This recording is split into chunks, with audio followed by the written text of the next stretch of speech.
Hola, saludos a todos los herederos de las promesas eternas. Bienvenidos a un nuevo video en el que vamos a compartir juntos.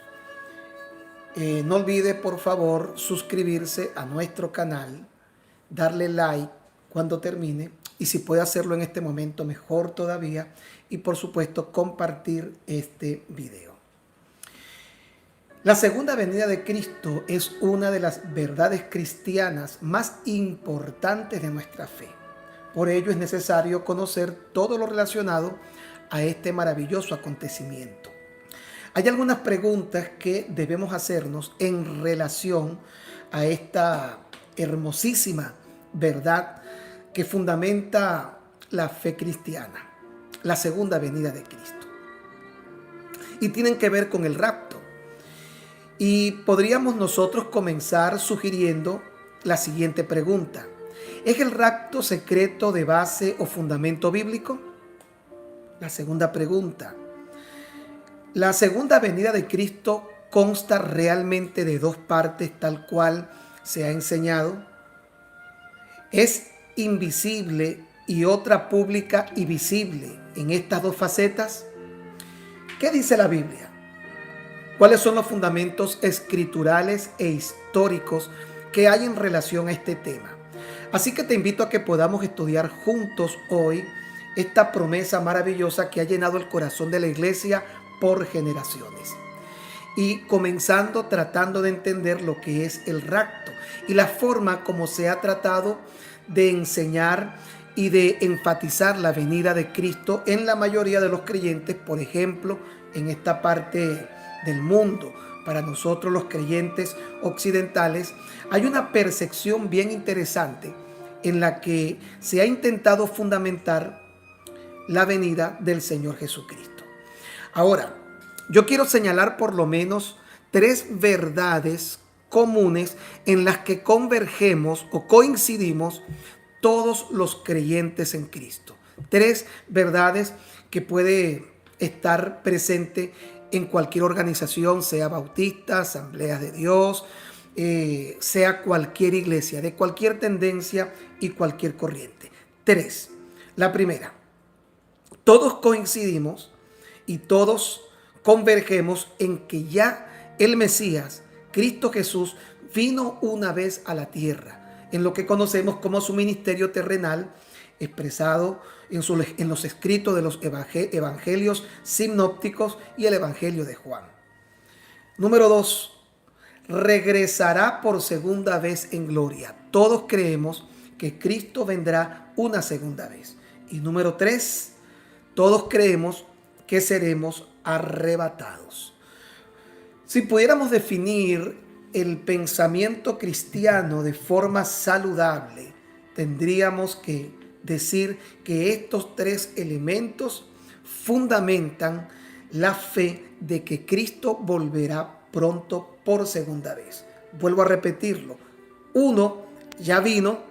2. Regresará por segunda vez en gloria. Y 3. Todos sus hijos creyentes, su iglesia será arrebatada. Para poder entender mejor el tema de la venida de Cristo, yo pienso que uno de los textos de mayor comprensión en necesidad, que necesitamos comprender, sin duda alguna es el capítulo 24 del Evangelio según San Mateo. Dándonos cuenta que Jesús siempre fue muy práctico, directo, preciso y sencillo en cada una de las respuestas que daba a las personas que le hacían cualquier pregunta. Yo creo que el mensaje del Evangelio es un mensaje práctico, didáctico, sencillo, potable. Es un mensaje que puede recibir y entender hasta un niño de 5 años. Lamentablemente nosotros lo hemos complicado en gran manera. Hemos visto este mensaje con una óptica teológica, filosófica, y sin darnos cuenta nos hemos alejado de lo sencillo, de lo bonito, de lo práctico que era el mensaje del Señor Jesús. Sin embargo, aunque sus respuestas sencillas y prácticas son una constante en los evangelios, el único momento en el que hace una respuesta no tan corta, no tan sencilla, quizás por la demanda de la misma pregunta, es la que se encuentra en el Evangelio según San Mateo, capítulo 24. Y yo voy a leerlo porque es la respuesta más extensa que Jesús haya dado en algún momento. Mateo capítulo 24 dice: cuando Jesús salió del templo y se iba, se acercaron sus discípulos para mostrarle los edificios del templo. Respondiendo él, les dijo: ¿veis todo esto? De cierto os digo que no quedará aquí piedra sobre piedra que no sea derribada. Y estando él sentado en el monte de los olivos, los discípulos se le acercaron aparte. Pareciera que era una pregunta que necesitaba toda la atención porque no querían formularla de forma pública, querían hacerlo de una manera privada. Se le acercaron aparte diciendo: dinos, ¿cuándo serán estas cosas y qué señales habrá de tu venida y del fin del siglo? Respondiendo Jesús les dijo: mirad que nadie os engañe, porque vendrán muchos en mi nombre diciendo yo soy el Cristo, y a muchos engañarán. Y oiréis de guerras y rumores de guerras. Mirad que no os turbéis, porque es necesario que todo esto acontezca. Antes de continuar, voy a hacer una aclaración, abriendo un paréntesis. No voy a usar términos propios de la teología filosófica del protestantismo, porque pienso que esto pudiera complicar a algunas personas, y no lo voy a hacer porque ignore los términos, los significados, sino porque quisiera que esto pudiera ser entendido de forma sencilla hasta por un niño de 5 años.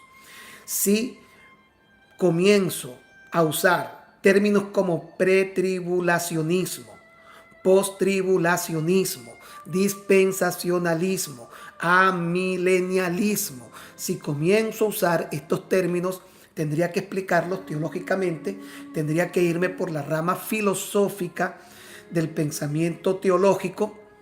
Y algo interesante que también debemos sumar, y que es una prerrogativa importantísima, es que ninguno de estos términos, aunque han sido estudiados teológicamente con una percepción filosófica, ninguno de estos términos se encuentran fundamentados en la Biblia.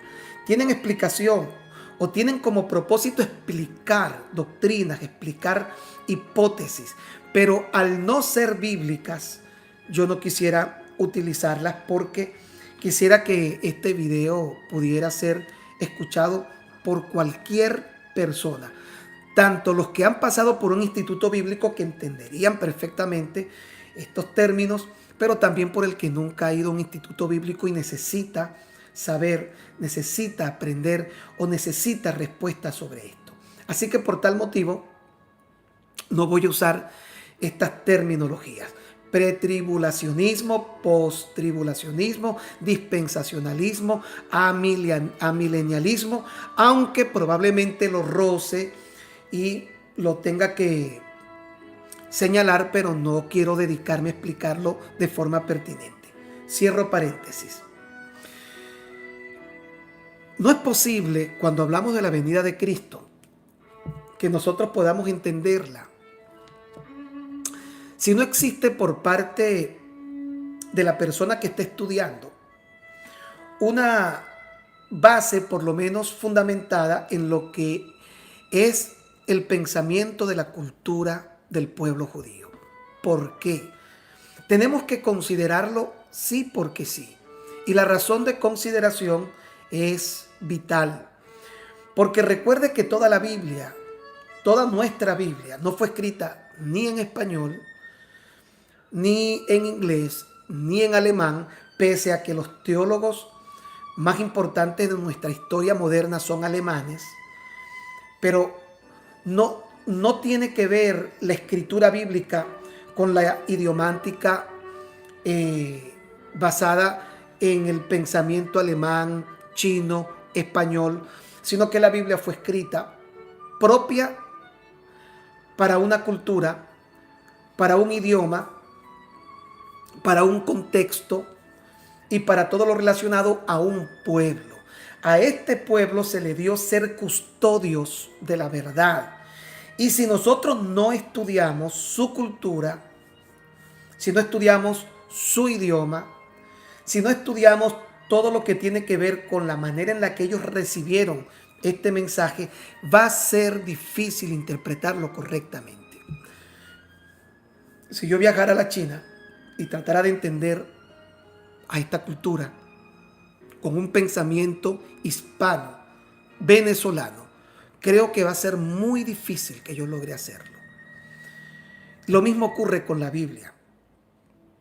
Fue el pueblo de Israel, fue el pueblo hebreo a quien se le dio la potestad de ser custodios de esta verdad fundamental. Custodios, protectores, y gracias a esa revelación dada a este pueblo, nosotros hoy podemos contar con una biblioteca de 66 libros que es nuestra Biblia. Entonces, nosotros nos va a tocar poder analizar algunas cosas basadas en el pensamiento cultural del pueblo judío, del pueblo de Israel, con la intención de poder tener una percepción clara, pertinente de este libro que queremos estudiar.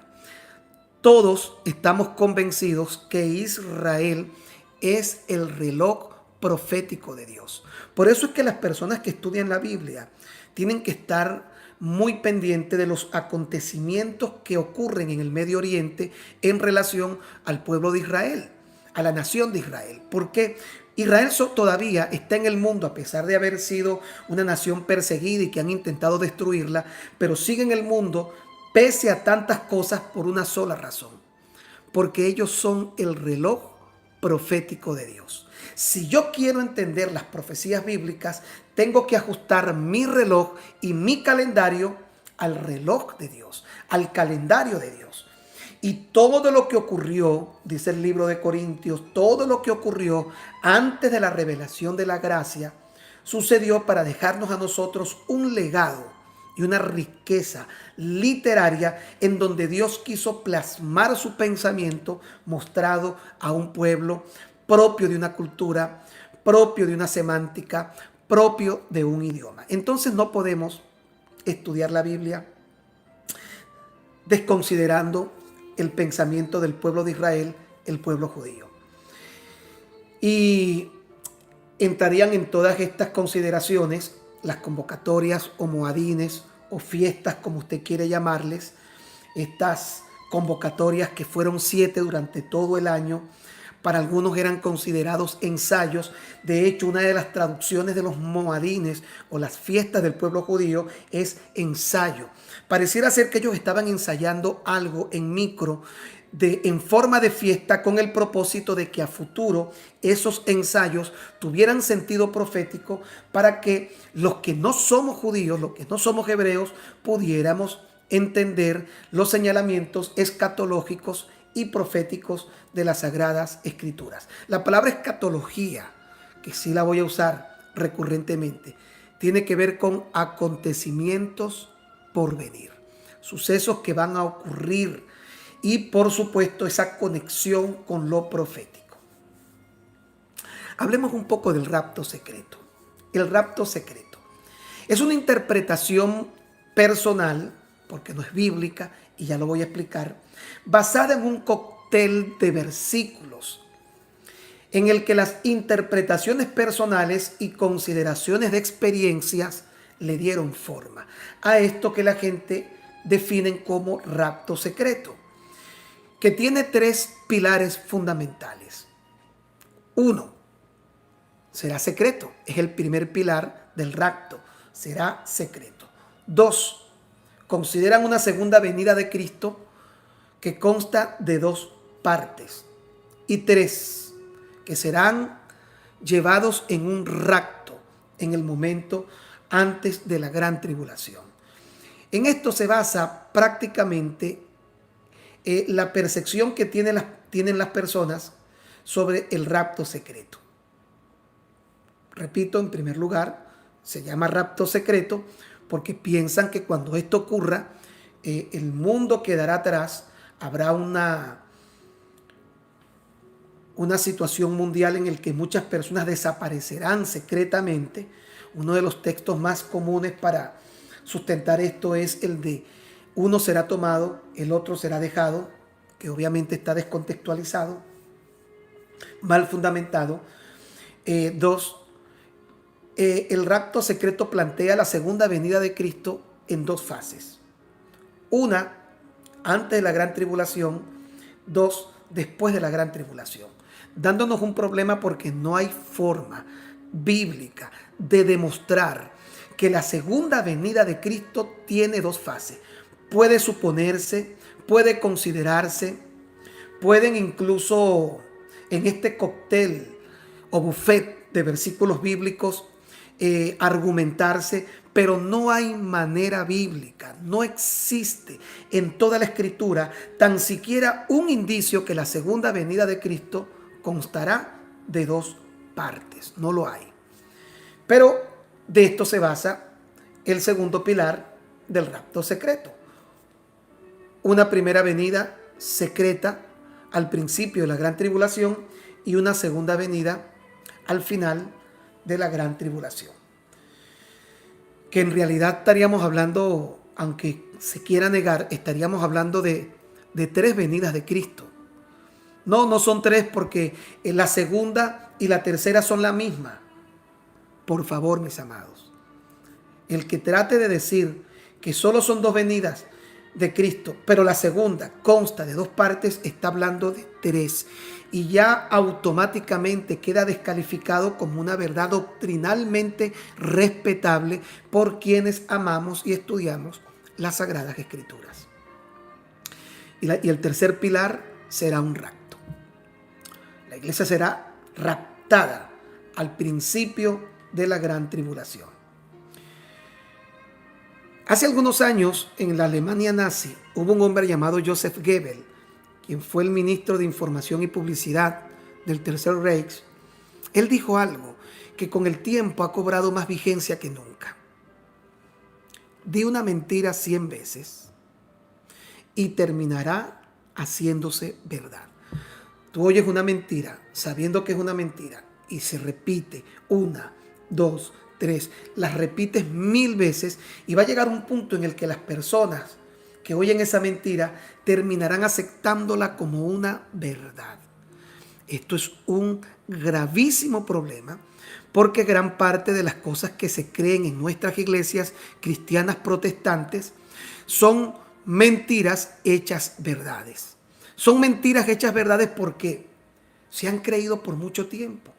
No se ha llevado un análisis bíblico de consideración de manera seria, sino que simplemente se han establecido como enseñanzas de institutos bíblicos, pero que carecen de un sustento sólido, bíblico, con el cual nosotros pudiéramos argumentar. Pero este tipo de mentiras, porque tengo que decirlo con mucho respeto, se ha repetido tanto, que muchas personas lo predican, lo enseñan y lo creen como si fuera verdad. Hay una palabra del griego que yo quiero usar y los que tienen la posibilidad de escribir, háganlo por favor. Es la palabra tameón, que aparece en distintas ocasiones en el Nuevo Testamento. Una de esas veces es cuando Jesús habló de la oración. Él decía, cuando vayas a orar, entra en tu aposento. La palabra aposento es tameón, porque aposento es una habitación secreta, es una habitación cerrada, es un lugar privado dentro de una casa que indica secreto, y dése cuenta, tameón, entra en tu aposento. Ahí la palabra que traduce al español es aposento. Tameón lo traducen como aposento. Pero dése cuenta la conexión. Y tu Padre, que te ve en secreto, te recompensará en público.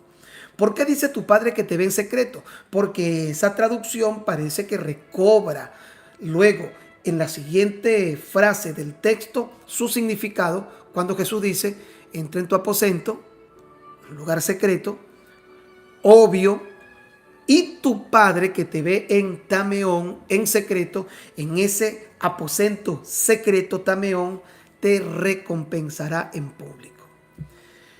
Entonces quiero que usted mantenga esto presente. La palabra Tameón que se usa allí vuelve a ocurrir nuevamente o se vuelve a utilizar en el capítulo 24, versículo 26. Y recuerde que estamos estudiando específicamente el capítulo 24 de Mateo.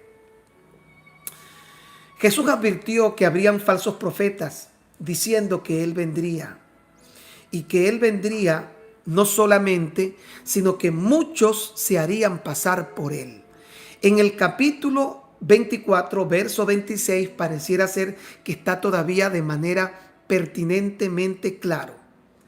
Dice, así que si os dijeren, mirad, está en el desierto, no salgáis. O mirad, está en los aposentos. Vuelve a usar aposento para referirse como traducción a Tameón. Es decir, la palabra real que estaría diciendo allí el Señor Jesús y que se tradujo como aposento es Tameón. Entonces, lo que quiso decir Jesús fue, si les dijeren que el Mesías ha llegado y que está en el desierto, no salgan, porque no soy yo. O mirad, está allá. O si le dicen que está en Tameón, que está en secreto, que vino en secreto, no le creáis. Esta primera expresión que encontramos en la Biblia, pareciera que Jesús se adelantó para tratar de darle claridad a las personas en relación a esto, a la venida de Cristo. Y lo fundamentó diciendo que cuando alguien les diga que el Mesías vino, y recuerde que él lo está diciendo en su primera venida, obviamente está hablando de su segunda venida. Si alguien les dice que él vendrá en secreto, aposento, Tameón, no lo creáis. Miren, la venida de Cristo, que es la enseñanza más hermosa y la promesa más grande que tiene la iglesia del Señor Jesús, y que debe convertirse en esa realidad por la que vivamos cada día de nuestra vida, y especialmente en este momento tan difícil que vive la humanidad. La venida de Cristo no podrá pasar desapercibida, va a ser imposible. Apocalipsis capítulo 1, versículo 7 dice, he aquí viene en las nubes del cielo y todo ojo le verá. Y no está fraccionando Apocalipsis 1:7 esa venida.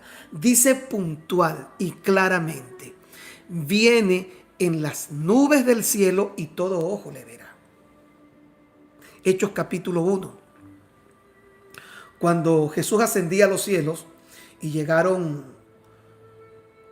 los ángeles a hablar con los discípulos que veían ese acontecimiento maravilloso de ver a Cristo ascender en los cielos, le dicen, a ese Jesús, a quien ven hoy ascender a los cielos, un día le verán venir por segunda vez en una nube. Ellos ni siquiera sugirieron ni insinuaron que esa forma en la que vendría sería una primera, segunda o tercera parte. Ellos dijeron de forma directa, no va a pasar desapercibido, según algunos han creído, por lo que dice Mateo 24 y 26, que es nuestro fundamento en este momento, no va a pasar desapercibido. Mateo 24:30 dice, entonces aparecerá la señal del Hijo del Hombre en el cielo, y lamentarán todas las tribus de la tierra, y verán al Hijo del Hombre viniendo sobre las nubes del cielo con poder y gran gloria. Jesús dijo que falsos profetas se harían pasar por él y otros anunciarían su venida en Tameón, en secreto. Y creo que si algo podemos resaltar ya desde este momento es, no hay manera de demostrar que el rapto sea secreto, que será un grupo de personas las que se irán secretamente porque todo lo que la Biblia menciona acerca de la venida, la segunda venida de Cristo, es que será pública, visible, evidente, y todo ojo le verá venir con poder y gran gloria en las nubes del cielo. Vamos a estudiar un poco la parte histórica. Y este va a ser el primer video. El segundo voy a tratar de explicar un poco lo que son las 70 semanas del profeta Daniel, donde creo que se han perdido muchas personas con una interpretación personal, con este cóctel de versículos bíblicos. Un cóctel es una bebida que tiene muchas frutas. Puede llamarlo un cóctel. Yo a veces lo defino como un buffet, porque un buffet, un restaurante buffet, usted puede preparar una comida con cualquier cantidad de cosas. Lamentablemente muchas de nuestras enseñanzas bíblicas son cócteles o buffet de versículos bíblicos para enseñar algo, contextos sacados de contextos para justificar pretextos y pensamientos de ciertas personas que creo que con la mejor intención están tratando de dar un mensaje, pero no son las buenas intenciones las que constituyen una doctrina. Aquí voy a abrir otro paréntesis importantísimo para todas las personas que puedan ver este video. Ninguna experiencia, y quiero definir experiencia como sueños, profecías, visiones, revelaciones. Ninguna experiencia hace doctrina. Por favor, quiero que esto lo entienda. La doctrina está hecha, está dada a través de la palabra. Yo no puedo tomar un sueño, una revelación o una profecía para buscar la forma de ajustar la Biblia a esa experiencia. La Biblia no se debe ajustar a sueños de nadie, a profecías de nadie. Ahora, todo sueño, profecía o cualquier experiencia de revelación tiene que ajustarse obligatoriamente a la Biblia, no es al revés. Y aquí es donde quiero cerrar paréntesis. Nuestro gran problema ha sido que hemos constituido doctrinas y hemos hecho pensamientos de hombre, doctrinas personales, porque nos hemos alejado del fundamento real de doctrina que es su palabra, la palabra de Dios. Esto se lo quise decir antes de comenzar a estudiar un poco lo que es el origen de, yo no lo voy a llamar doctrina, aunque puede ser que lo mencione en alguna que otra oportunidad, porque esto se terminó convirtiendo en doctrina para algunas personas, pero no es doctrina. Y no es doctrina porque no está sustentable con la Biblia, no es sustentable con la Biblia. Repito, puede haber argumentaciones, justificaciones con una serie de textos bíblicos en donde no existen armonías, pero sin embargo se utilizan. Un poco de historia. Las 5 personas responsables de haber inventado o implementado y difundido la doctrina del rapto secreto dentro de la cristiandad moderna son un sacerdote católico llamado Manuel Díaz Lacunza, Edward Irving, Margaret MacDonald, John Nelson Darby y Cyrus Ingerson Scofield. Ojalá haya pronunciado bien estos nombres, que ya se dieron cuenta que no son para nada hispanos, no son nombres latinos. La mayoría de estos creyentes no tienen ni la menor idea quiénes eran o qué era lo que estaban diciendo, y algunos no se conocían entre ellos. Lo que realmente debe llamarnos muchísimo la atención es que muchas personas que hoy enseñan acerca del rapto no tienen la mínima idea de quiénes son estas personas que yo acabo de mencionar. Sin embargo, tenemos que notar lo siguiente. El origen del rapto secreto como paquete completo de enseñanzas fue lo que dio origen a una forma teológica, filosófica, denominada como el dispensacionalismo, en donde yo participé por muchos años, yo enseñé prácticamente más de 20 años de mi vida el rapto secreto, hasta que llegó un momento en el que yo tenía que confrontarme y decidir por lo que escuché toda mi vida, lo que aprendí en un instituto bíblico, con muy buenas intenciones, por supuesto, o lo que dice la Biblia. Y yo creo que los creyentes en el Señor Jesús debemos ser fieles al pensamiento de Dios revelado en las Sagradas Escrituras. Hablemos de Edward Irving, que quizás comienza a ser el personaje de introducción al pensamiento del rapto secreto. Edward Irving, quien nace en 1972 y muere en 1834, ministro de la Iglesia Presbiteriana de Escocia. Había leído los escritos de este sacerdote católico llamado Díaz Lacunza. Este señor Irving estaba tan impresionado con los temas de este libro que los estudió al punto de poder traducirlos y poderlos difundir. Y publicó en 1827, bajo el nombre de El Mesías que vendrá, un libro. Él, en experiencias, ya hablé de las experiencias, en el que hablaba en lengua, profetizaba y tenía revelaciones, comenzaba a difundir bajo este manto. Yo a veces creo que es un manto de manipulación que usan algunas personas, sin decir que estas experiencias carismáticas son reales y que en otros realmente, valga la redundancia, tienen que ver con manifestaciones divinas.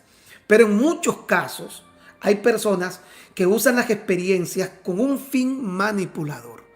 Porque si yo, antes de poderle enseñar algo, comienzo a hablar en lengua y logro vender en ese momento mi imagen como alguien que tiene una conexión directa con el Espíritu Santo a través de esta condición carismática, va a ser muy probable que una cantidad de personas se conecten y se enganchen con ese mensaje.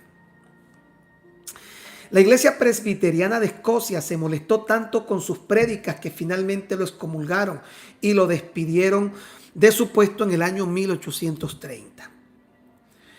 Entra ahora en escena otro personaje interesantísimo con el tema del rapto secreto, que es Margaret MacDonald, una chica de 15 años que vivía en Escocia, que con experiencias como la profecía, trances en los que ella entraba, comenzó a difundir la enseñanza del rapto secreto.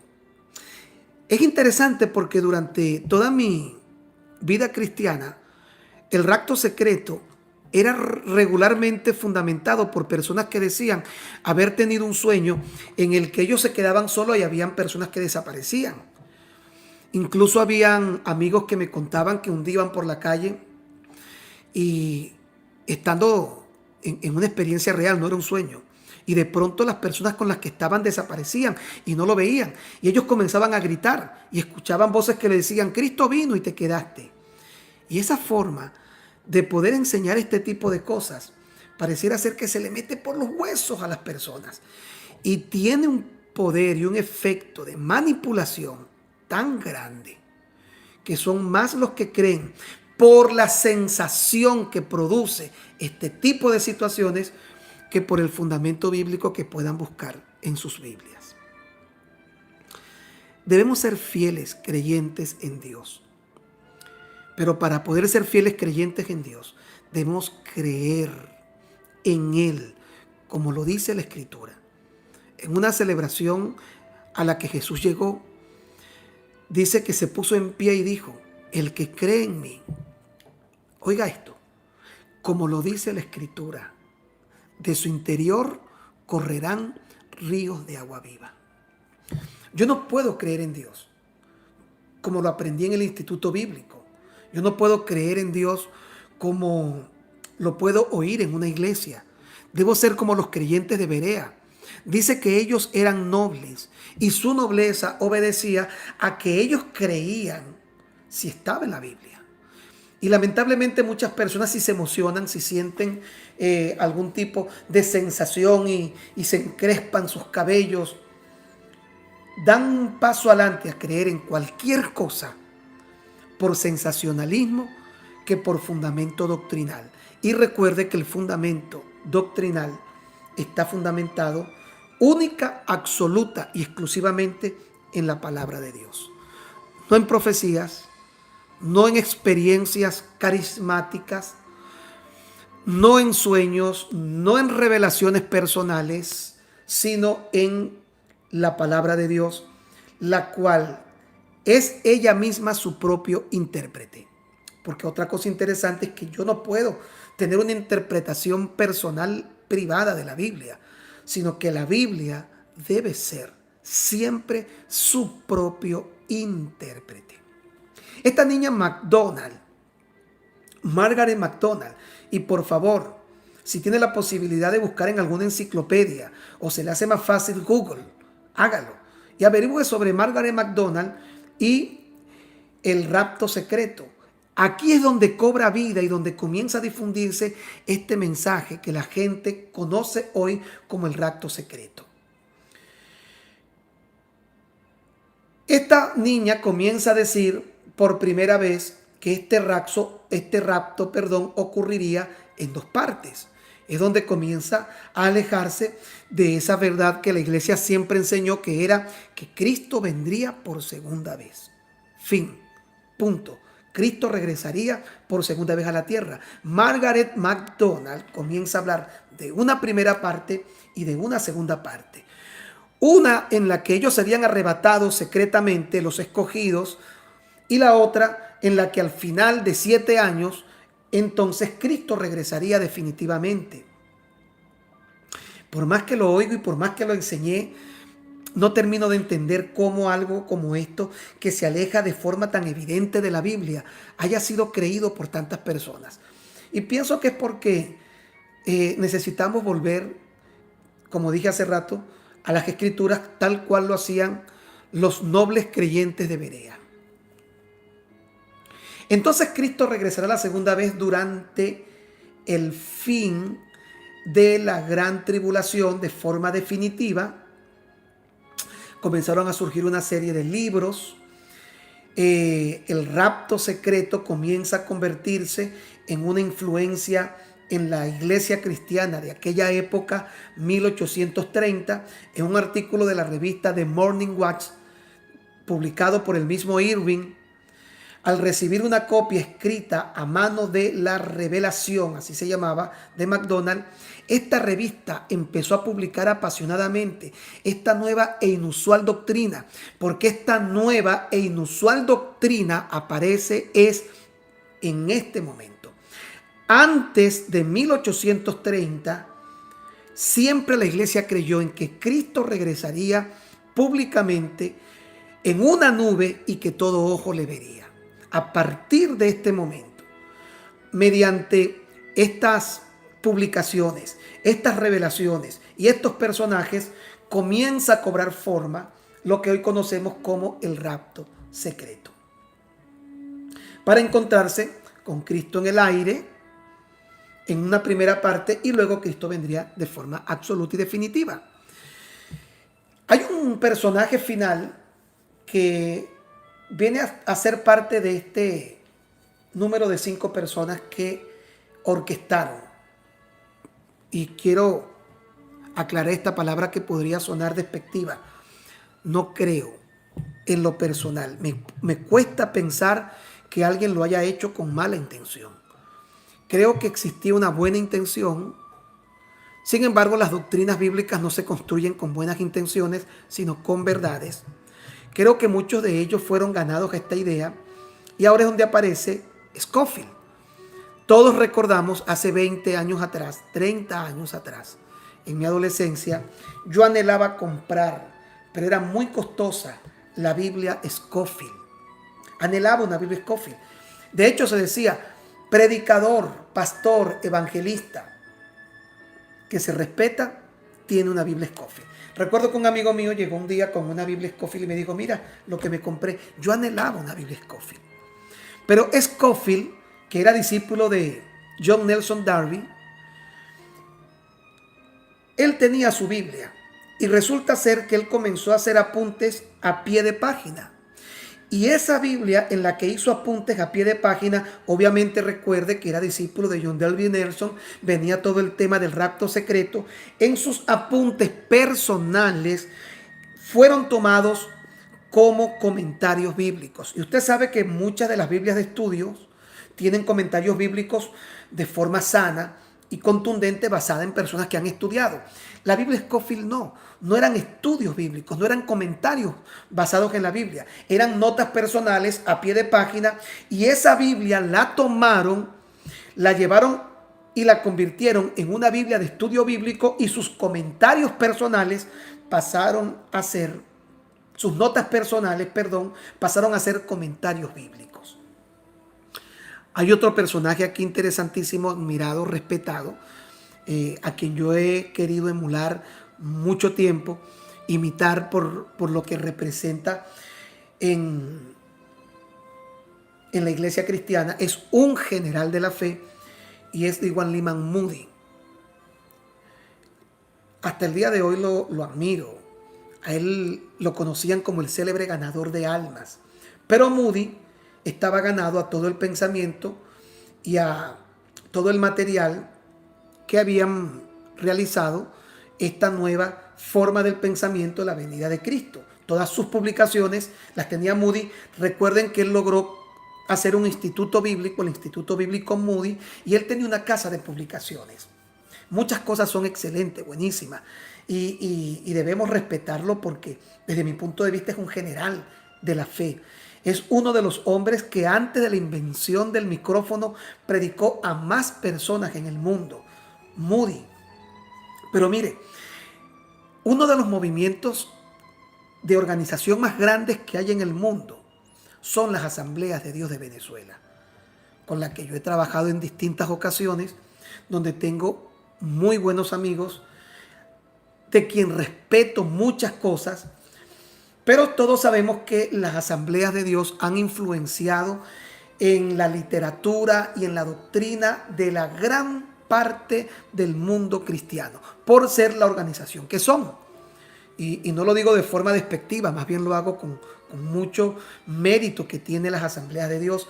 Pero en el año 1914, donde se celebró el primer concilio general de las Asambleas de Dios, ellos necesitaban material para publicar y para poder desarrollar sus escuelas dominicales y sus institutos bíblicos.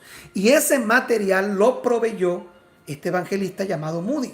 Ahora usted va a entender por qué el pensamiento del rapto secreto se ha difundido tanto en el mundo, y es porque toda la publicación de las Asambleas de Dios, toda la publicación de esta organización estaba casada y bien influenciada del pensamiento de Moody. Y Moody, recuerde que es el que trae básicamente las publicaciones del doctor Scofield.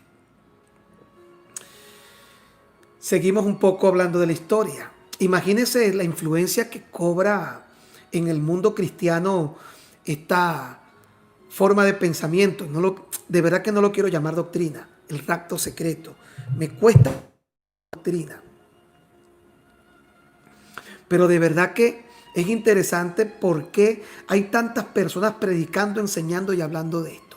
Como si fuera poco, la Biblia Scofield, que se convierte en uno de los fundamentos primordiales, luego una persona con la talla de Moody, que luego logra influenciar por completo una organización tan grande en el mundo. Creo que hoy son la organización más grande acá en los Estados Unidos, las Asambleas de Dios, y luego se siguen sumando a ellas personas que con la mejor intención escuchaban, eran formados y difundían este mensaje.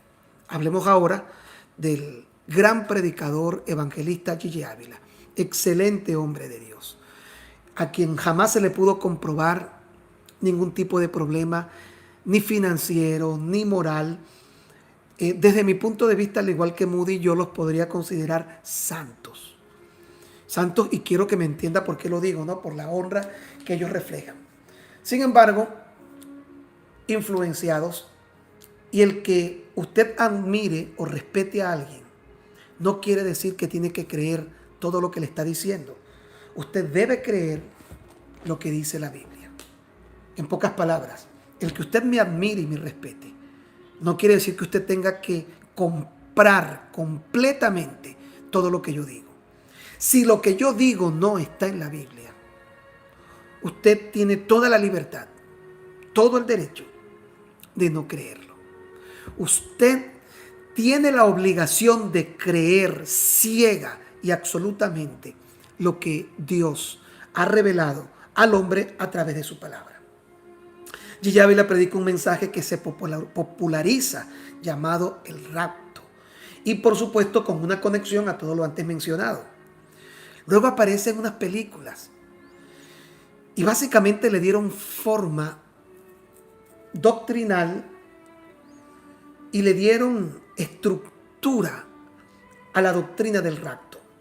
Y yo no sé cuánto lo recuerdan, cuánto lo vieron, pero los que tienen más de 30 años en el Señor deben saber cómo se nos bajaron las medias, cómo temblamos cuando vimos el rapto, un trueno distante. O la película Como ladrón en la noche. Luego Nicolas Cage lleva esta película llamada El rapto a la pantalla grande. Imagínense toda la forma en la que esto ha sido difundido y por qué tiene tanta aceptación en medio del mundo cristiano. Otra persona interesante de considerar, especialmente en Venezuela, aunque creo que él se escuchó en muchas partes del mundo, es Marino. Este cantante que tanto bendijo nuestras vidas. Yo todavía lo escucho, me gustan sus canciones. Sin embargo, hay una de ellas llamada La Gran Tribulación. Entonces, imagínense cuando a través de hombres de Dios, organizaciones, institutos bíblicos, películas, Biblias, canciones, la doctrina del rapto se ha difundido sin que nosotros tengamos la seriedad de buscar su fundamento bíblico, sino que hemos sido bombardeados por toda esta panafalia musical, artística, literaria. Es lo que ha generado hasta el día de hoy en el mundo cristiano la aceptación del rapto secreto. Hay, para terminar, algunas cosas que voy a mencionar. Y son 3 en relación al rapto, porque viene una segunda parte que es la que voy a compartir posteriormente. Pero quiero subrayar 3 cosas que tienen que ver con el rapto. 3 cosas. Anótelo, por favor, si puede llevar apunte. 1. La palabra rapto no es bíblica. Rapture, del latín. Sin embargo, la expresión correcta, harpazo, del griego, está hablando de arrebatamiento. Arrebatamiento es diferente a rapto, porque el rapto tiene que ver con alguien que es llevado en contra de su propia voluntad, mientras que el arrebatamiento es la toma violenta de algo o de alguien. El rapto no es una expresión de índole bíblico. En todo caso, tendríamos que hablar de arrebatamiento, tal cual lo menciona el libro de los Tesalonicenses. No quiero, hermanos, que se entristezcan como aquellos que no tienen esperanza, porque el Señor mismo, con voz de arcángel y con trompeta de Dios, descenderá del cielo, y los muertos en Cristo resucitarán primero. Luego nosotros, los que vivimos, seremos arrebatados en un abrir y cerrar de ojos. Algo importantísimo que dice ese texto bíblico es para recibir al Señor en el aire. No dice que seremos arrebatados para irnos y regresar, sino para recibir. Tenga en cuenta esta palabra, para recibir al Señor en el aire. Si alguien tocara la puerta de mi casa en este momento, porque viene a visitarme, o si alguien viniera a visitarme y me dijera, estoy en el estacionamiento, como ha pasado, por lo general yo salgo a recibirlo, porque viene a mi casa, porque viene al sitio donde yo estoy. Yo no lo salgo a recibir para irme con él. Normalmente lo salgo a recibir para que él termine de llegar. Aquí es donde nosotros podemos darnos cuenta que esa palabra para recibir al Señor en el aire es que la iglesia sí será arrebatada, no para irse por 7 años, sino para que cuando Cristo venga definitiva y de forma determinante, la iglesia lo reciba en el aire. ¿Ok? El arrebatamiento es la palabra correcta en todo caso que tendríamos que usar. Cristo arrebatará a su iglesia, sí, sí es verdad, pero no lo hará de la manera en la que muchos piensan antes de una gran tribulación. Y no lo hará por la sencilla razón que la Biblia jamás ha sido congruente con creer que el creyente no deba sufrir. Este es el segundo punto. El primero, la palabra rapto no existe, y el segundo, oiga bien, anote, no es congruente con la fe cristiana. El rapto no es congruente, no calza, distorsiona la fe cristiana. El cristiano no es llamado a pasarla bien. Lamentablemente, durante los últimos años se ha predicado un evangelio de ofertas, un evangelio en el que pareciera ser que todo es el pasarlo bien en esta vida. Y obviamente la Biblia habla de momentos de refrigerio. Hemos vivido un tiempo precioso en el que ser cristiano ha sido un privilegio por las mismas condiciones y las ofertas que se presentan. Ciertamente hemos tenido una que otra dificultad, pero la fe genuina, la fe cristiana, no es llamar a la persona a pasarla bien. Nadie quiere sufrir por la fe de Cristo hoy. Sin embargo, la fe cristiana giraba en torno a que por causa de su nombre seríamos perseguidos. Los primeros creyentes consideraban que morir por Cristo, morir por causa del nombre de Cristo, era un honor.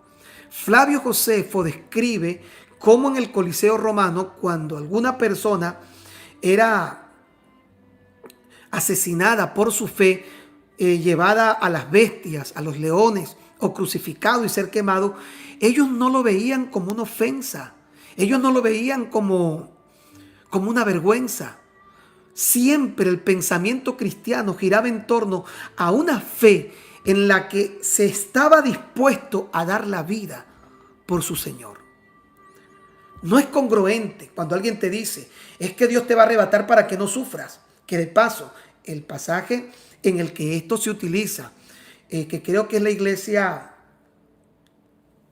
de Filadelfia, la que se le dice, para que seas librado de la hora de la prueba que ha de venir sobre el mundo. Está diciendo que serás librado, no que serás llevado. En la oración que Jesús hace a los discípulos dice, no te pido que los quites del mundo, pero sí que los guardes del mundo. Mis amados hermanos, herederos de las promesas, es triste darnos cuenta cómo hoy nosotros consideramos que nuestro sufrimiento por causa de Cristo es cuando una persona que va a una iglesia no la dejan cantar en el grupo de oración y consideramos que esa es la agonía más grande. Estoy sufriendo por causa de Cristo. Usted no está sufriendo por causa de Cristo porque un hermano no lo salude, o porque a sus niños se los regañen en la iglesia, o porque vaya a una iglesia donde no hay aire acondicionado y se está muriendo del calor. Eso no es sufrir por causa de Cristo. Sin embargo, pareciera ser que eso es lo más grave que hemos sufrido. Y nos cambiamos de iglesia como cambiar de zapatos porque no somos capaces de padecer el que una persona no nos haya saludado en la puerta. O el que no tomen en cuenta nuestro ministerio. Y las luchas internas que se dan en las iglesias son luchas de niños, de gente inmadura, que cree que sufrir por Cristo es esto. Que cree que sufrir por Cristo es una diferencia que tuvieron en la congregación, o si de pronto en la comunidad alguien se levantó para tratar de afectar la iglesia. Eso no es sufrir por Cristo. Son situaciones elementales en la vida que se tienen en el trabajo y que lo experimenta cualquier persona, incluso que no es creyente, en su lugar de labores, en su comunidad. Que alguien no te salude porque eres cristiano, no sufres por Cristo. Que alguien te rompa un tratado, no sufres por Cristo. Sufrir por Cristo fue lo que hicieron los primeros creyentes en esos 3 siglos iniciales, en el que fueron quemados, decapitados, llevados a las fieras salvajes. Eso es sufrir por Cristo. Y el mensaje de Cristo llamaba a las personas a tener la disposición de sufrir por causa de su nombre. Pero el evangelio de Dios es un evangelio de ofertas, un evangelio en el que pareciera ser que no es una cruz, sino una almohada lo que se le ha ofertado a muchas personas. Y no es congruente, este es el segundo punto, no es congruente con la fe cristiana el llamado a pasarla bien, no es congruente. Es la iglesia de la Odisea, una iglesia rica, próspera, una iglesia que dice, ella misma decía que se había enriquecido y que no tenía necesidad de nada. No es congruente. Sin embargo, Dios la veía como una iglesia pobre, ciega, desnuda, desventurada. Pero vemos una iglesia a la que se le dice que por 10 días tendrá tribulación. Vemos un Pablo que decía que para él el morir era ganancia. Que decía que había peleado la buena batalla y que se había quedado solo en tantas oportunidades y que fue decapitado por causa del nombre de Cristo. Entonces, cuando yo observo personas enseñar del rapto a una generación a la que se le ha prometido una almohada y no una cruz, a la que se le ha prometido un evangelio de ofertas, en donde no podemos sufrir, porque lo más grave de sufrir es que no nos brinden un pan en la esquina o un hermano nos haga un desprecio, no es hasta la muerte. No hemos entendido todavía el mensaje de la fe que menciona el capítulo 11 de los Hebreos.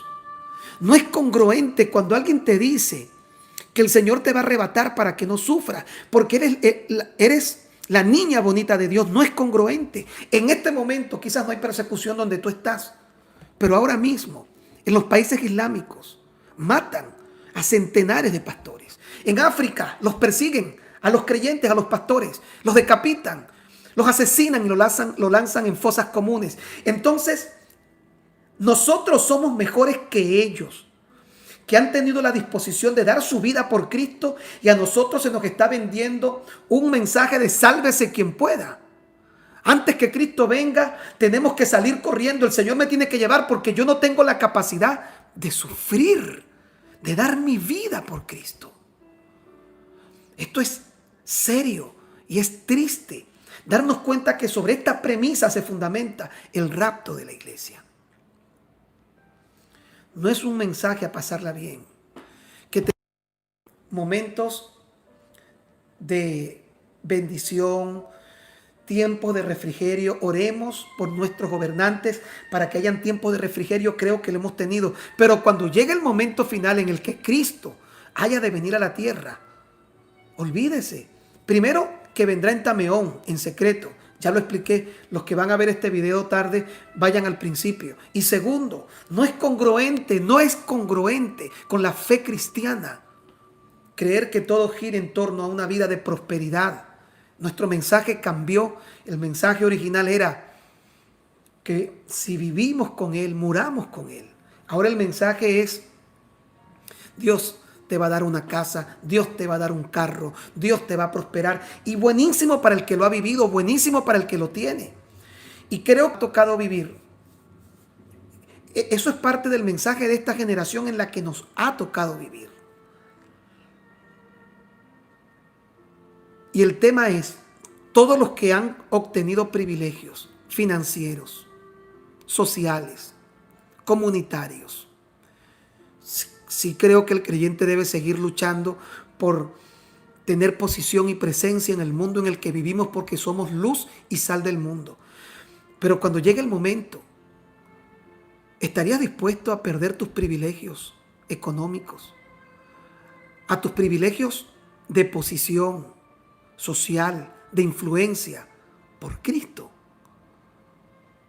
Ese es el mensaje que originalmente escuchamos. Entonces no es congruente. Y en tercer lugar, tampoco es justo. No es justo hablar de un rapto en el que algunas personas son libradas y otras no. Repito, en estos momentos, en África, hay pastores e iglesias completas a las que asesinan y son llevados a fosas comunes. Policarpo, padre de la iglesia cristiana, martirizado. Pablo. Y si usted quiere, podemos compartir en algún momento cómo murieron los discípulos del Señor y cuál fue la realidad de esa iglesia original en tiempos en donde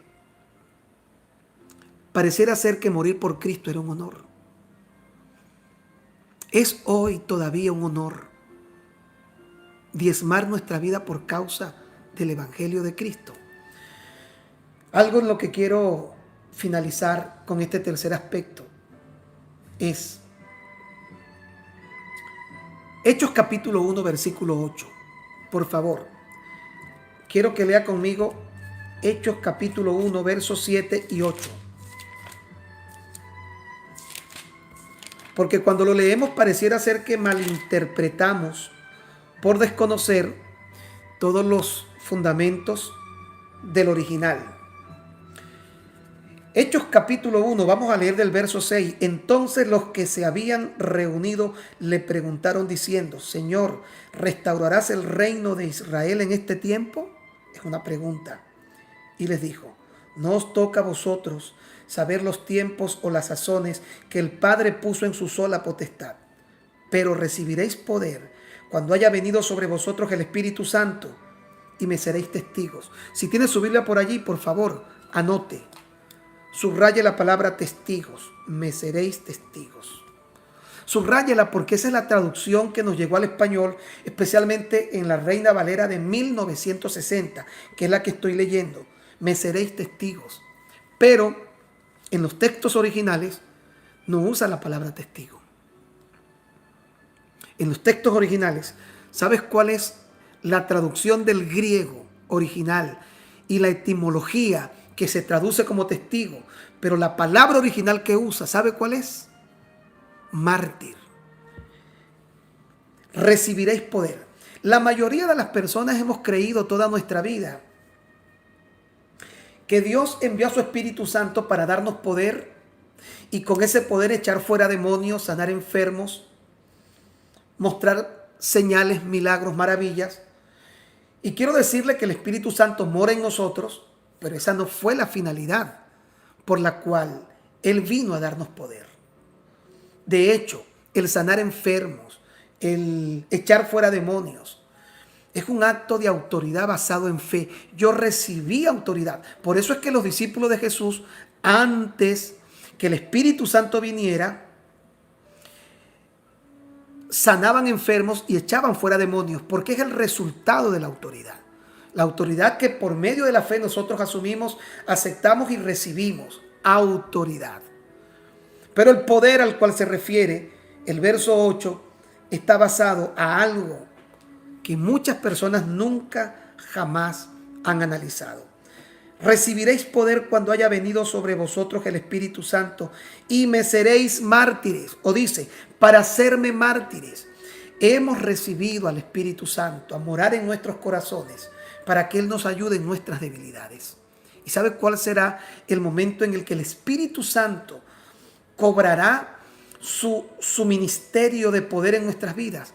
Cuando nos toque, si llegara el momento, si se presentaran estos tiempos finales y por las razones que sea se iniciara una persecución, el poder del Espíritu Santo para ser martirizado y dar nuestra vida por causa de Cristo. Es la razón por la que el mismo Señor dijo que en aquellos días, o que aquellos días serían acortados, porque si no, nadie sería salvo. Será tan fuerte lo que vendrá sobre el mundo para el creyente, que gracias al Espíritu Santo, que lejos de creer que Él será tomado y la iglesia quedará atrás, o una parte de la iglesia quedará atrás, no, el Espíritu Santo estará con nosotros para darnos esa investidura. Y no sé por qué me da la impresión que cuando el libro de Apocalipsis dice los adúlteros, los fornicarios, los homicidas, y menciona a los cobardes, como los que no heredarán el reino de Dios. Me he preguntado, cobardía no entra dentro del rango bíblico en el que se califica el pecado. Pero ¿será que cuando habla de cobardía se está refiriendo a personas que forman parte de nuestra iglesia, no han nacido de nuevo y no tienen el poder para afrontar con valentía cualquier cosa que sea necesario por causa de Cristo? De hecho, el libro de Apocalipsis, capítulo 12, versículo 11, Apocalipsis 12.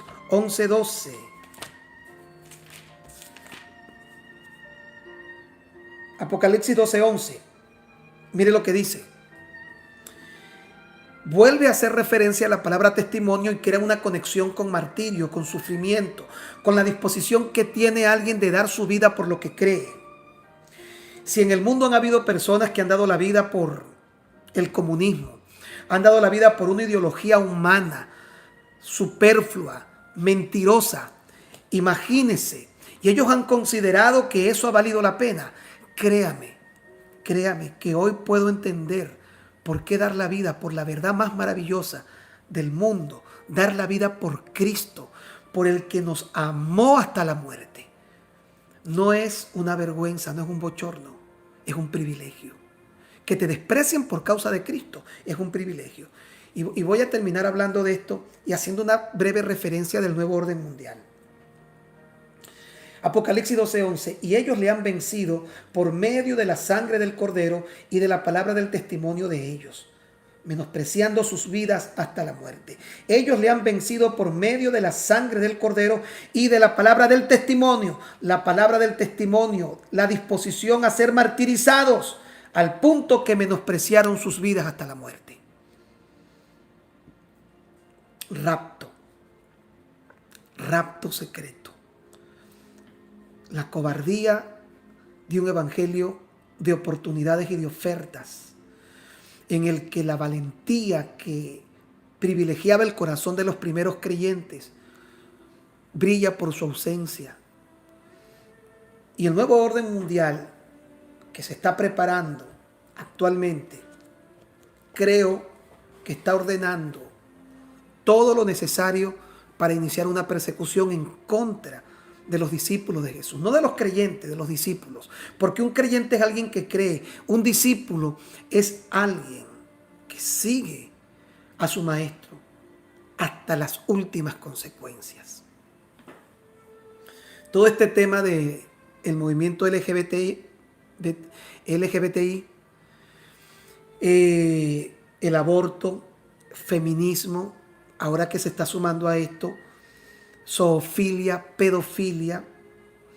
En Venezuela hay un escándalo porque nuevamente están introduciendo normativas y leyes para aprobar el matrimonio igualitario, hombres con hombres, mujeres con mujeres. Yo creo que ya no hay forma de que esto se detenga. Esto va a ocurrir, nos guste o no, porque el mundo va para allá. ¿Cómo yo puedo decirle a Dios que no hayan terremotos si eso tiene que ocurrir? ¿Cómo oramos para que no ocurran los acontecimientos que la profecía bíblica dijo que tenían que pasar? El mundo irá de mal en peor. No vamos a detener con ninguna ley las leyes que se van finalmente a aprobar para que el matrimonio igualitario, la zoofilia, la pedofilia, eso va a aprobarse. Más tarde que temprano, pero se va a aprobar. Pero ¿qué ocurrirá cuando esto sea ley y yo viole la ley por mi fe, por mis convicciones? Cuando yo diga, es ley, tienes que ir preso porque estás violando la ley, al no aceptar, esto tiene carácter de ley, si tiene carácter de ley, el matrimonio igualitario, y yo no lo acepto y como pastor yo me niego a casar a alguien, eso pudiera ser que yo pueda ir preso porque tiene carácter de ley. Probablemente al principio solo sea pagar una fianza, pero el nuevo orden mundial está apuntando a todo esto, a todo esto. Está apuntando a que se apruebe la zoofilia, la pedofilia, el matrimonio igualitario. El feminismo está avanzando increíblemente. Y por más que nosotros querramos tratar de impedirlo, llegará un punto en el que nos vamos a convertir en extranjeros, literalmente, advenedizos, en el que vamos a ser despreciados por las naciones, por el mundo. Y para algunos, el pensamiento escapista, sálvense quien pueda. Ven, Señor, a buscarme, no quiero sufrir por ti. Pareciera que es la opción a su problema, la solución. Pero para otros, creo que es el momento de creer que morir por Cristo es un honor. Que me tilden de malhechor, porque simplemente no acepto lo que la corriente de este mundo ha levantado, no tendría ningún problema. Pero los tiempos se están cumpliendo. Cristo está a la puerta. Y este tema del rapto secreto debemos analizarlo muy bien. Porque es un peligro cuando este pensamiento, no es doctrina para mí, ha tratado de sembrar la cobardía y ha distorsionado la identidad de la verdadera fe cristiana. Al darnos un mensaje escapista, un mensaje de no sufrimiento, un mensaje de sigo a Cristo si tengo buenas ofertas en la tierra y en el cielo. Cuando Jesús dijo todo lo contrario. El que no deje padre, madre, casa, tierra, los enemigos del hombre serán los de su propia casa. El que no abandone todo esto por mí no es digno de mí. Que el Señor nos tenga por dignos, es la palabra que Él usa, para escapar de todas las cosas que sobrevendrán. Bien, si te ha gustado este video, por favor, compártelo. Dale like. No dejes de darle like, por favor. Presiona la campanita de notificaciones y suscríbete. Vamos con una segunda parte para explicar la semana 70 de Daniel y ahondar un poco más en lo que son los moadines y especialmente el Yom Teruah, la fiesta de las trompetas, la última fiesta de las 7 celebraciones que hacía Israel al año para entender la venida de Cristo de forma profética en el calendario de Dios y de la forma en la que fue establecido. Shalom, bendiciones a todos los herederos de las promesas y recuerde, sea feliz, muy feliz, porque todo está pago.